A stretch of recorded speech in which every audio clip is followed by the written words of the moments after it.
아버지 하나님께서는 우리들에게 성령님을 허락해 주었습니다. 부활하신 예수 그리스도의 영입니다. 우리 눈에 보이지 않지만은 내가 어디서 무엇을 하든지 나를 인도하시고 나를 변화하시고 나를 이끄시고 나와 동행하시고 어떤 때는 내 대신 싸워주시는 보혜사 성령님이 예배 드리는 이 순간 여러분에게 이슬처럼 임하시는 줄로 믿으시기를 바랍니다. 성령님의 감동을 받게 되어지면 내가 스스로 그렇게 하려는 것이 아니라 성령님이 비겁한 나를 용감하게 만드는 것을 경험할 것입니다. 삶 속에 두려움에 가득 찼던 내가 담대함으로 바뀌는 것은 성령의 역사일 것입니다.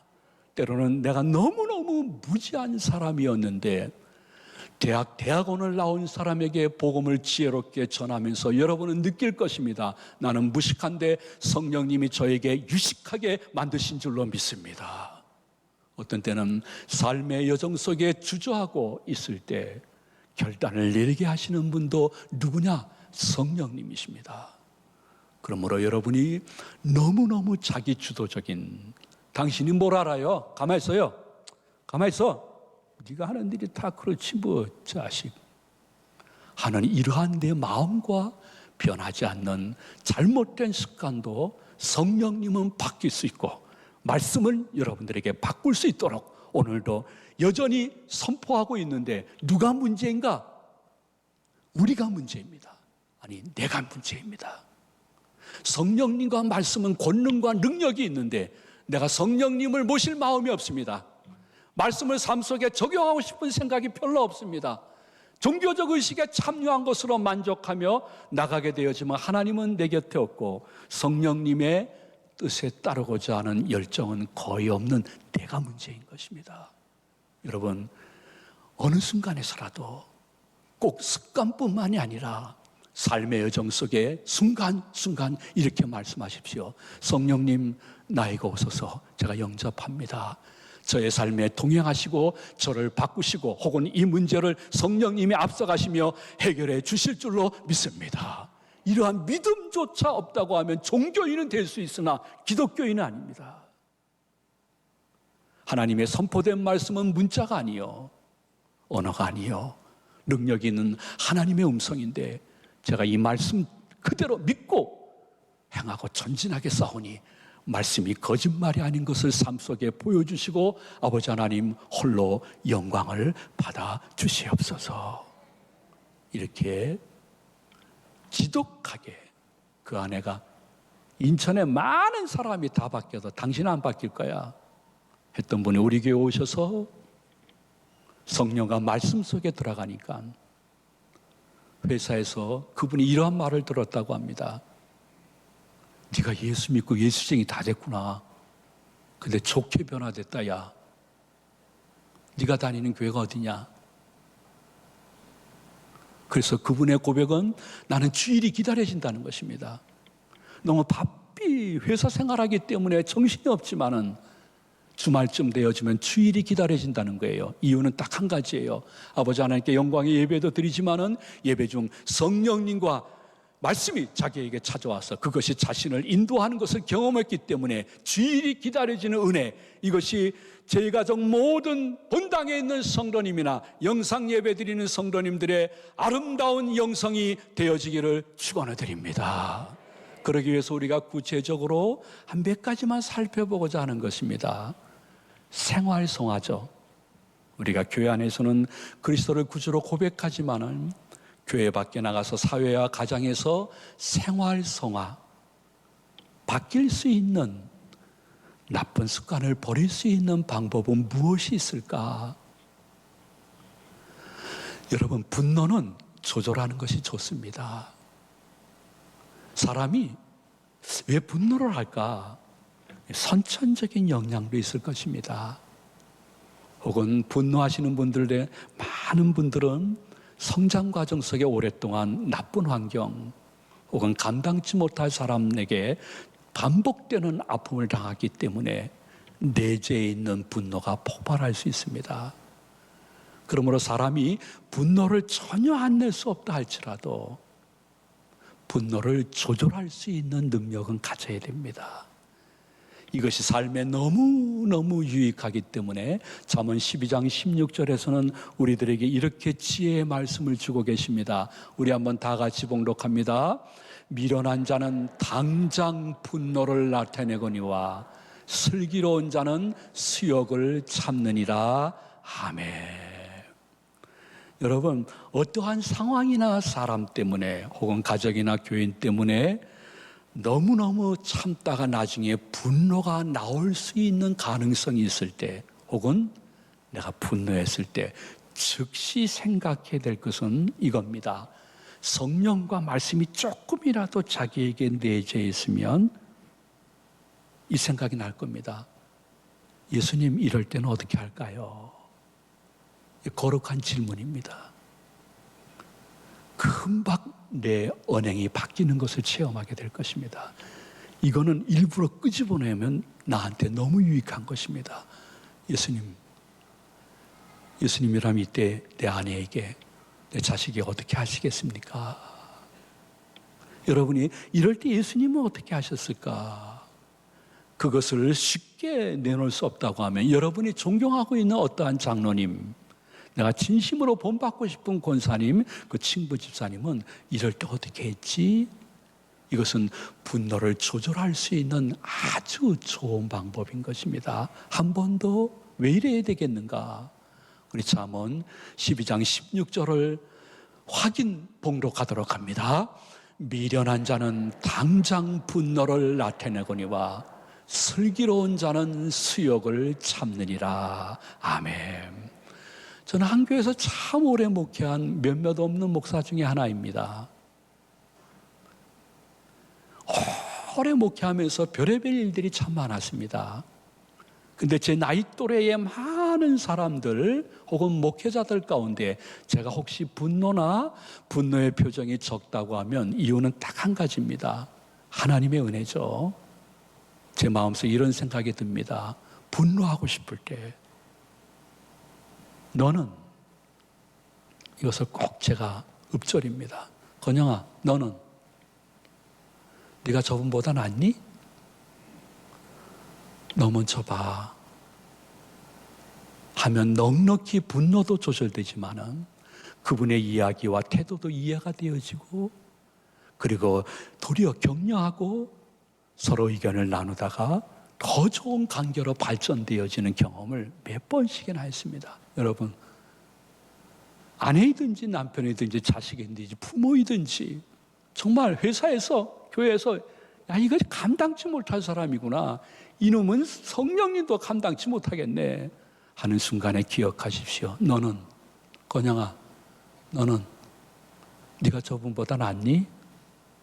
너 먼저 봐봐 하게 되면 돌파구가 열리는데, 그 무엇이든지 간에 분노를 전혀 안 낼 수는 없으나 조절할 수 있는 방법은, 이럴 때 예수님은, 이럴 때 그 장로님은 어떻게 하셨지? 야, 나도 뭐 로터리 기재복인데. 분노는 조절하는 것이 좋습니다. 동시에 우리가 같이 인생 살아가면서 삶에 선한 영향을 끼치며 하나님이 내게 복을 주시는 것을 더 많이 경험하기 위해서는 그래도 다시 대화는 해야 됩니다. 그래도 다시 대화를 시작해야 되는 것입니다. 우리는 분노가 이 폭발적인 언행만 분노라고 생각하는데, 우리 기독교인들이 많이 갖고 있는 분노입니다. 저에게도 있는 것입니다. 그것은 겉으로는 표현하거나 화를 내거나 목소리를 높이지 않는데 내 안에서는 그 상황, 그 사람에 대해서 격하게 얘기를 하고 있는 것입니다. 어떤 땐 쌍욕도 하고 있는 것입니다. 내재적인 분노라 폭발한 분노보다 더 나의 영육에 아주 좋지 않은 영향을 끼칠 수가 있는 것이죠. 근데 분노가 일어나게 되어지면 우리는 가정에서 제일 먼저, 교회에서 제일 먼저 하는 것은 무엇이냐 하면 대화를 안 하는 것입니다. 며칠 동안, 어떤 분은 몇 주 동안, 어떤 분은 몇 달 동안 대화를 안 한답니다. 여러분, 대화를 안 한다는 것은 이미 그 가정에 죽어가고 있거나 죽은 것입니다. 살아있는 사람은 대화를 합니다. 추석 때 수많은 사람들이 성묘를 가지만은 공동묘지는 대화가 되지 않습니다. 무덤 안에서 소리가 들리지 않습니다. 혹시 나 혼자 독백은 할 수는 있겠죠. 그런데 우리들이 몇 주, 몇 달 동안 가정에서는 다시 대화를 시도하지 않고 있는데 교회 오거나 회사 가게, 동네 가게 되어지면 동창하게 되면 나는 너무너무 이야기를 잘합니다. 유머도 풍부하고요. 많은 사람들에게 좋은 영향을 끼치고 있습니다. 그런데 가정에 들어오면 네가 대화하기 전 내가 절대로 안 한다. 이것은 죽은 좀비 가족과 똑같은 것입니다. 저는 여러분의 가정을 모르지만은 저는 분명히 믿고 있는 거 하나가 있습니다. 그것은 무엇이냐 하면 하나님이 나에게 어떠한 설교를 준비시킬 때는 혹은 본당에 계신 분이나 영상 예배에 참석하는 성도들에게 필요한 분들이 한 줄에 한 명 정도는 있기 때문에 이 설교를 준비시키는 줄로 믿습니다. 하면서 말씀을 준비합니다. 그러므로 여러분이 대화가 지금 안 되고 내가 먼저 대화하기 싫을 때 기억해야 될 것은 우리가 경전으로 믿고 있고 절대 거짓말이 없는 하나님의 음성으로 믿고 있는 성경의 내용은 무엇일까요? 성경 66권은 하나님이 보실 때 그럼에도 불구하고 지 많은 저 녀석들 내가 먼저 대화를 시작해야지 하고 하나님이 먼저 대화를 시작하는 것이 성경의 흐름입니다. 그러면 인간들 중에 어떠한 분들은 하나님이 대화를 먼저 하셨네, 고마워요 해서 같이 응답하시는 분도 계시고 어떤 분들은 그저 두려움 속에 그냥 예상 몇 마디 대화하다가 이상하게 하나님과 화합되어지고 화목되어지는 것을 경험하는 내용이 성경의 내용인 것입니다. 하나님은 우리를 향해서 그럼에도 불구하고 그것까지도 참으면서 먼저 대화하시는 내용이 성경의 내용이라고 하면 하나님의 자녀라고 말하는 우리들이 이제는 먼저 이야기하셔야 됩니다. 그리고 내가 많이 말하기보다는 상대방의 말을 조금 더 들어줄 줄 알아야 됩니다. 다시 대화하자고 하면서 내가 혼자 30분, 1시간, 2시간, 3시간이 넘도록 혼자 이야기한다 그러면 이거는 먼저 대화한 사람에 대한 어떻게 보면 언어 폭력이라고 말할 수 있습니다. 저도 목회하면서 그러한 경험을 몇 번 경험했습니다. 너무 힘듭니다. 먼저 대화했으면 들어야 됩니다. 그리고 상대방의 말이 내 의견과 전혀 다르다 할지라도 중간에 말을 끊지 않게 되면 보혜사 성령님과 말씀이 역사에서 회복의 은혜가 무엇인지를 내 가정에서 여러분이 체험하고 할렐루야 아멘하며 다음 주일이 기다려지는 은혜가 임할 줄로 믿으시기를 바랍니다. 여러분 이런 거 한번 기억나요? 올 9월 30일인데 미국의 대선 TV 토론이 있었습니다. 트럼프 대통령하고 바이든 후보가 토론을 했습니다. 근데 미국 언론은 미국 대선 토론 중에 최악의 토론이라고 이야기했습니다. 이건 토론이 아니고 국민들에게 본이 되지 않는다고 했습니다. 이유는 딱 한 가지입니다. 상대방의 이야기를 듣지 않았습니다. 서로 중간에 말을 끊었습니다. 어느 후보가 더 많이 말을 끊은 통계도 제가 봤습니다. 그러자 서로에게 조금도 유익하지 않았습니다. 한국 정치도 마찬가지입니다. 한국의 정치는 사회적인 학습을 엄청나게 국민들에게 주고 있는데 좋은 의미로서 지금 학습시키고 있는 것 같지는 않습니다. 한국도 마찬가지입니다. 내 당, 내 생각, 내 주장 외에는 아무것도 받아들이지 않습니다. 그것이 여당이든 야당이든. 그로 인해서 많은 국민들과 우리 청소년들 마음속에 이 뇌의 구조가 사람의 뇌의 구조에서 하등동물의 뇌의 구조로 지금 바뀌고 있습니다. 어떻게 하등동물들은 오직 자기와 자기 가족만 살아야 되고 나머지 것들은 다 죽여버려야 되는 것입니다. 잡아먹어야 되는 것입니다. 타협, 화합, 그리고 같이 의견을 조율해서 국민들에게 좋은 합의된 의견을 내놓는 것을 전혀 하지 못하는 것이 수없이 반복되어지니까 그 영향이 교회에서도, 가정에서도, 사회에서 작은 동아리 속에도 극과 극이 나누어지고 있습니다. 우리 인간의 뇌가 점점 동물의 뇌로 바뀌고 있는 이 상황 속에서 먼저 대화하십시오. 많이 들어주십시오. 말을 중간에 끊지 마십시오. 하는 말이 여러분들에게 얼마나 감동이 될지 모르겠지만은 저는 하나님의 성령을 믿고 말씀의 권능을 믿기 때문에 말씀을 드리는데, 그렇게 하는 사람이 복의 근원이요, 그렇게 하는 사람이 요셉의 창고로 하나님께 복을 받을 줄로 믿으시기를 바랍니다. 여러분, 또 한 가지 좀 기억해 주시면 좋을 것은 칭찬과 격려를 더 이상 아끼지 않는 것이 좋습니다. 나는 칭찬과 격려를 아끼는 것처럼 무지한 가정 혹은 교회 생활은 없다고 생각합니다. 저는 목회적으로 많은 것이 부족한 사람입니다. 스스로 알고 있습니다. 그리고 저는 한번 설교하기 위해서 얼마나 제 자신의 신체적인 구조가 힘들다는 것을 여러분들은 모르지만 저는 잘 알고 있습니다. 그리고 발음도 굉장히 힘들게 하는 사람입니다. 그러한 제가 한 교회에서 이만큼 목회하면서 여러분과 아름다운 교제를 할 수 있었던 것은, 저는 할 수 있거든 그 누구라도 칭찬과 격려를 아끼지 않는 목회를 했습니다.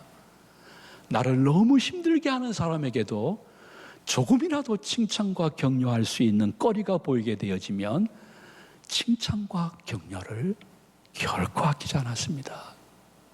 놀라운 사실은 분노하거나 비판하거나 책망하고 진리를 그리고 진실을 가름하는데 날카로운 통찰력을 갖지 않았는데도 칭찬과 격려는 결코 고래만 춤추지 않았습니다. 우리 가족과 교인들도 춤췄습니다.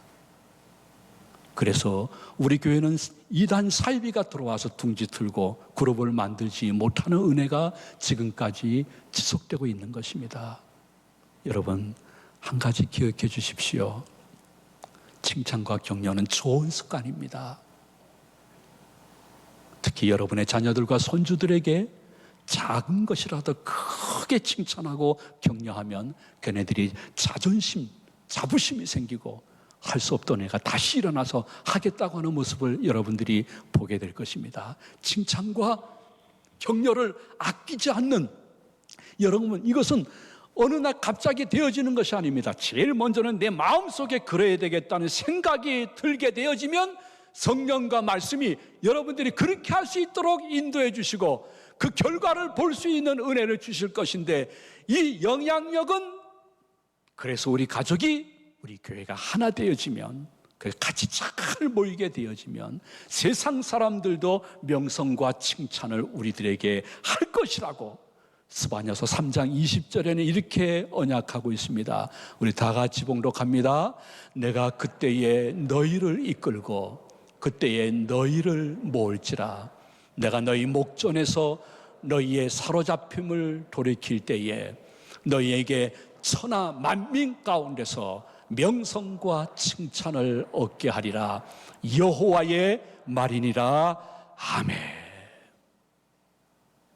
여러분들이 혹시 잊을까 해서 한번 말씀을 드립니다. 필기하시는 분들 너무 고맙고요. 분노는 조절하는 것이 좋습니다. 그리고 여러분의 삶 속에 어떻게 해서라도 칭찬과 격려는 아끼지 않고 할 수 있도록 노력하는 것이 더 좋습니다. 그 다음, 제가 두 가지만 간단히 말씀드릴게요. 남의 가정을 보고 부러워하는 말을 하지 않는 것이 좋습니다. 남의 가정을 보고 남의 가정의 남편, 집사, 혹은 권사, 아내, 혹은 자녀를 보면서 너무 부러워하는 말을 우리 가족에게 하는 것은 독약입니다. 여기 경험하신 분들이 계실 것입니다. 아이고, 그 집사님이 이렇게 한다 그러는데, 아유, 그 장로님은 그렇게 한다 그러는데 당신은 뭐예요? 들어본 분 계실 겁니다. 그러면 그 장로하고 살아. 그 집사하고 살아. 왜 나랑 살아? 맞는 말입니다. 심지어는 여러분 제발 그렇게 하지 마세요. 우리 교회 목사님은 이렇게 하신다고 설교 시간에 얘기했는데 당신은 게 뭐냐고. 그러면 틀림없이 이게 목사하고 살아.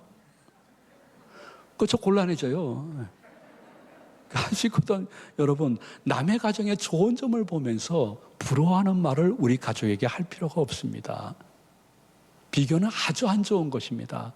아버지 하나님이 제일 싫어했던 것이 무엇이냐면 다른 잡신들과 자신을 비교하는 것을 너무 싫어하셨습니다. 그리고 어떤 때는 아주 엄하게 말씀하시고 다스렸습니다. 나 여호와 하나님은 하나님 한 분밖에 없는 하나님인데 왜 다른 잡신하고 나를 비교하고 그것을 왜 비교하는 것을 도리어 공적으로 또 얘기까지 하느냐.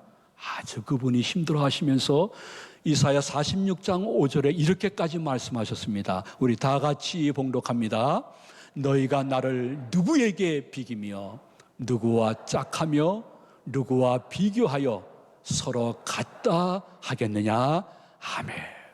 여러분, 아버지 하나님의 우리 가정과 나를 향해서 주시는 은혜와 축복의 흐름은 지금 끊어진 것이 아닙니다. 우리 가정을 향하여 하나님이 등 돌린 게 아닙니다. 하나님은 지금 우리 가정을 향하여 역사하는데 나를 사용하시는 과정 속에 있다는 것을 기억하시면서 우리 가정에 부족하거나 내 남편, 내 아내, 내 자식, 내 부모님에 대해서 여러분 비교하지 마시고 조금 더 오래 참으면서 기도하게 되어지면 기도는 결국 응답되는 때가 있다는 사실을 죽기 전에 맛보아할 수 있는 성도님들 되시기를 축복을 드립니다. 그러면서 말씀드리고 마지막으로 전하고 싶은 것은 가정에서는 기념일을 기억해야 됩니다. 참 이거 중요합니다.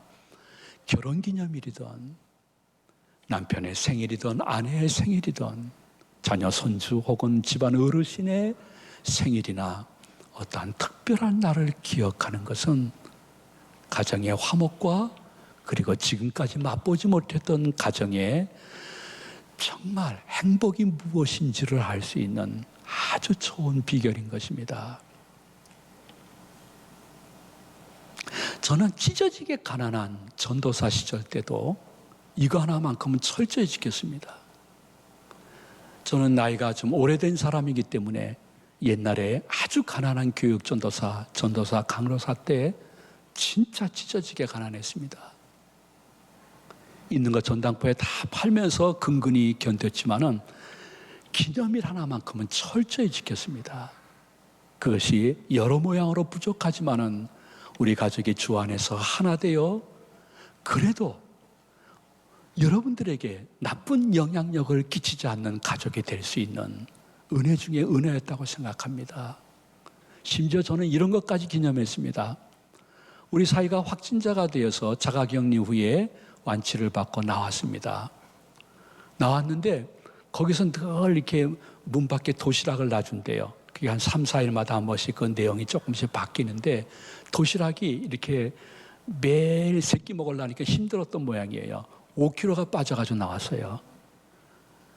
그 나와가지고 너무너무 고마운 일이잖아요. 엄청나게 좋은 기념일이잖아요. 그래서 가족들 다 불렀어요.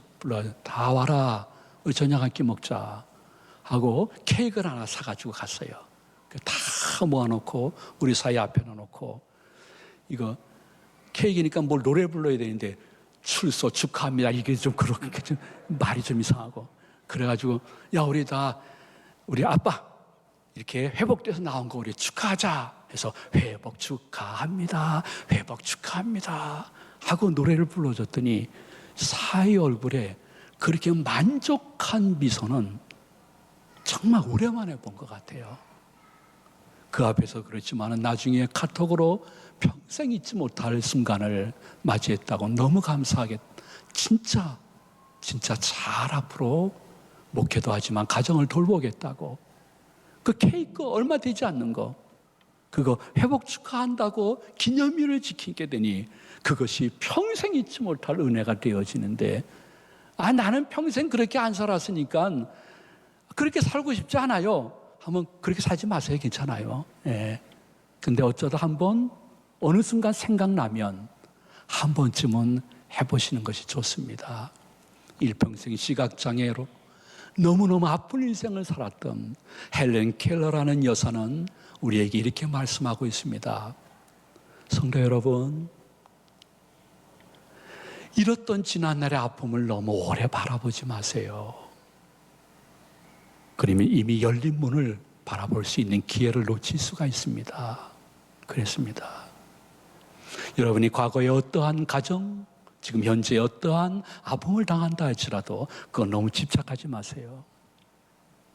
미래를 바라보고 내가 변하면 너와 우리도 변할 줄로 믿고 여러분의 삶 속에 오늘 선포된 말씀 가운데 이번 일주일 한 가지라도 한번 적용하고 싶다 하는 일이 있으면 믿음으로 적용해서 아버지 하나님께 다음 주 올라올 때에 작고 큰 감사의 마음을 가지고 올라올 수 있는 우리 모든 제가족들과 시청자 여러분 되시기를 예수님의 이름으로 축원을 드립니다.